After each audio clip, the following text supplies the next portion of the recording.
So దాంతో పాటు ఇప్పుడు ఎనలిస్టులు వీళ్ళందరూ కూడా ఏంటంటే దాని మీద ఉండి వీళ్ళు సంపాదిస్తారు కూడా. అవును, సంపాదిస్తారు. కొంతమందిని కస్టమర్స్ ని గెయిన్ చేసుకొని వాళ్ళ ద్వారా దీంట్లో కూడా ఒక సంపాదించే. బిజినెస్ ఉందండి. అంటే అందరూ చేస్తారని అనలేము. ఉమ్, ఇప్పుడు నేనున్నాను. ఉమ్, నేనేం చేస్తానంటే ఒక గ్రూప్ క్రియేట్ చేశాను. ఓకే. సపోజ్ ఒక ఉమ్, ఒక ఒక 50 మంది 100 మందికి నేను చెప్తాను, um, I'm a good stock analyser, నేను ఉమ్, చెప్పి మీకు ట్రేడ్ ఇప్పిస్తాను.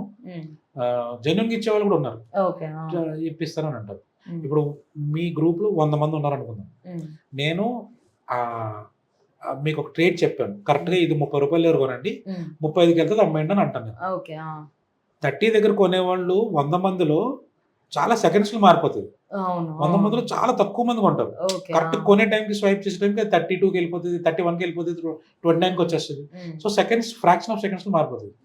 ఈ 100 మెంబర్స్లో కరెక్ట్గా టైం కొని టైం కమ్మే వాళ్ళు హార్డ్లీ 5 to 10 మెంబర్స్ ఉంటారు. ఓకే. మిగతా 95 మెంబర్స్ స్వైప్ చేసి అమ్మేద్దాం అనుకుంటే పడిపోతుంది. సో దీనివల్ల ఏంది, సెకండ్స్ చేంజ్. ఈ 5 మెంబర్స్ ఏదైతే ప్రాఫిట్ వచ్చిందో దాన్ని పబ్లిసిటీ చేసుకొని ఇంకా జనాల్ని అట్రాక్ట్ చేసుకుంటారు. ఓకే.